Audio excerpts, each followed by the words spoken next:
Bismillahirrahmanirrahim. Assalamualaikum warahmatullahi wabarakatuh. Innal hamdalillah nahmaduhu wa nasta'inuhu wa nastaghfiruh wa na'udzu billahi min shururi anfusina wa min sayyiati a'malina. Man yahdihillahu fala mudilla lahu wa man yudlil fala hadiyalah. Asyhadu an la ilaha illallah wahdahu la syarika lah wa asyhadu anna Muhammadan 'abduhu wa rasuluh la nabiyya ba'dahu amma ba'd. Ikhwati fillah rahimani wa rahimakumullah.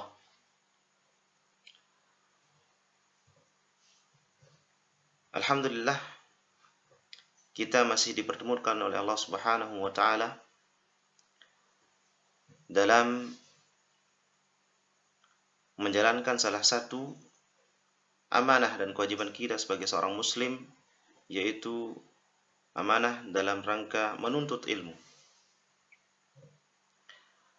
Setelah kita menjalankan beberapa aktivitas yang lain kemarin, pada minggu yang lalu, ketika kita melewati ujian-ujian tersebut, maka insyaallah pada pertemuan kali ini kita akan melanjutkan materi kita pada pelajaran sirah nabawiyah, yaitu tentang Al-Ahdul Madani, periode Madinah.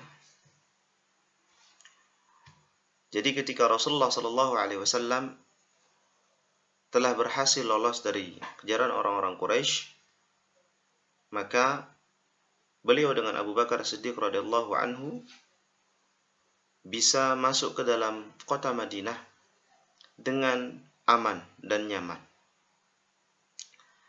Kota yang mana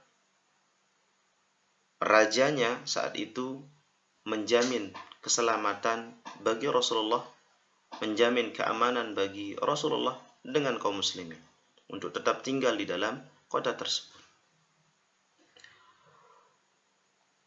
Ikhwati fillah rahmani wa rahimakumullah.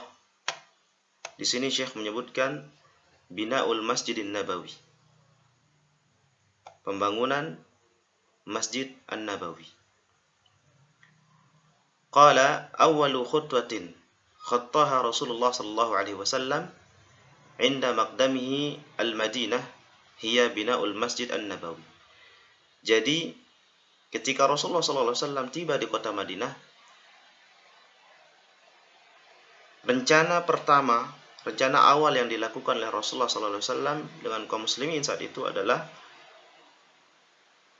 beliau akan membangun masjid,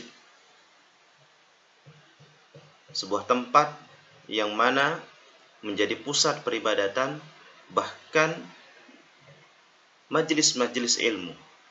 Jadi bukan hanya dipakai untuk beribadah salat saja, tetapi di sana Rasulullah bahkan memberikan ilmu-ilmu agama terhadap sahabat-sahabat Nabi sallallahu alaihi wasallam.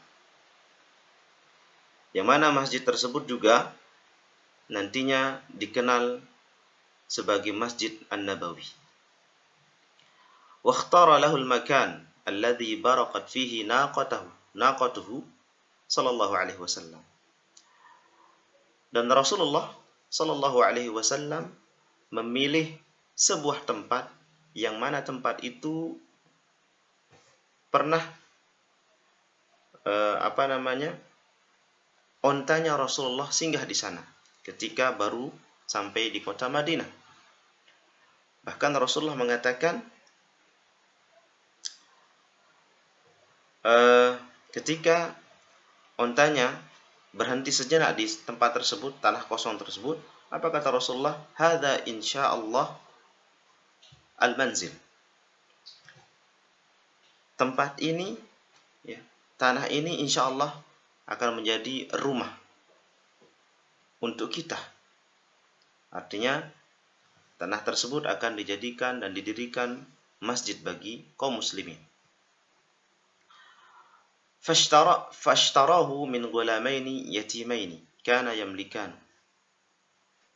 Tanah tersebut tentunya bukan tanpa pemilik, bahkan dimiliki oleh dua anak yatim dari kabilah Bani Najjar. Tetapi Rasulullah sallallahu alaihi wasallam tentu dengan bermusyawarah dengan pemiliknya, didatangkan, maka Rasulullah menawar tanah tersebut untuk dibeli. Tetapi apa jawaban dari kedua anak yatim ini?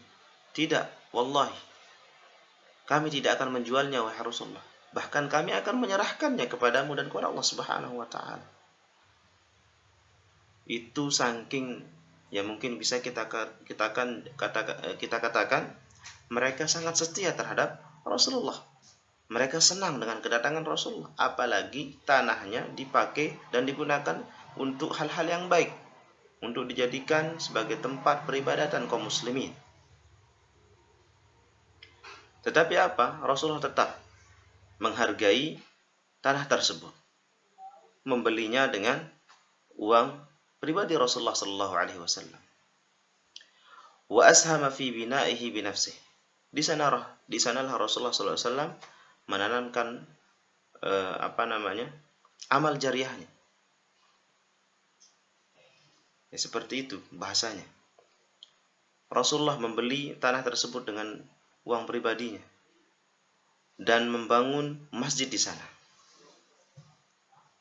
Fakana yanqulul labina wal hijara. Singkat cerita, ketika tanah tersebut sudah dibeli, maka kaum muslimin dengan Rasulullah bergotong royong untuk membangun masjid tersebut.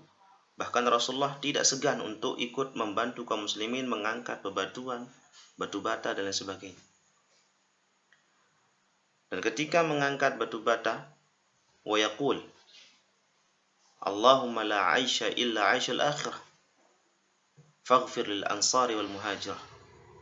Bahkan Rasulullah berdoa kepada Allah Subhanahu wa taala. Beliau mengatakan, Allahumma la 'aisha illa 'aishal akhirah. Ya Allah, tidak ada kehidupan yang kekal kecuali kehidupan akhir. Faghfir lil ansari wal muhajirah. Maka berikanlah ampunan, pertolongan kepada kaum Ansar dan kaum Muhajirin. Itulah doa Rasulullah. Mereka didoakan karena kesetiaan mereka terhadap Rasulullah sallallahu alaihi wasallam. Maka oleh sebab itu, di sisi lain tentunya kita bisa melihat bagaimana sahabat-sahabat Nabi sallallahu alaihi wasallam, baik dari kaum Muhajirin bahkan dari kaum Ansar sendiri, mereka tidak henti-hentinya membela Nabi sallallahu alaihi wasallam, membantu Nabi sallallahu alaihi wasallam ketika mereka bersama Rasulullah, dan kesetiaan mereka pun tidak pernah putus terhadap Rasulullah sallallahu alaihi wasallam. Maka apapun yang diperintahkan oleh Rasulullah, bahkan sebelum diperintahkan saja, mereka akan lakukan. Kalau seandainya itu juga semua atas izin dari Rasulullah sallallahu alaihi wasallam. Jadi para sahabat Nabi, mereka sangat loyal terhadap Nabi sallallahu alaihi wasallam. Lalu bagaimana dengan kita? Tentu kita harus sama dengan mereka. Meskipun kita tidak pernah bertemu dengan Rasulullah sallallahu alaihi wasallam, tetapi setidaknya kita bisa menjalankan sunnah-sunnah yang ditinggalkan oleh Rasulullah sallallahu alaihi wasallam. Semoga kita menjadi pengikut Nabi yang setia, pengikut Nabi yang tiada hentinya menjalankan amanah-amanah dan sunnah-sunnah yang diberikan oleh Rasulullah sallallahu alaihi wasallam. Hadza wallahu ta'ala a'la wa a'lam. Subhanakallahumma wa bihamdika asyhadu an la ilaha illa anta astaghfiruka wa atubu ilaik. Tsumma assalamu alaikum warahmatullahi wabarakatuh.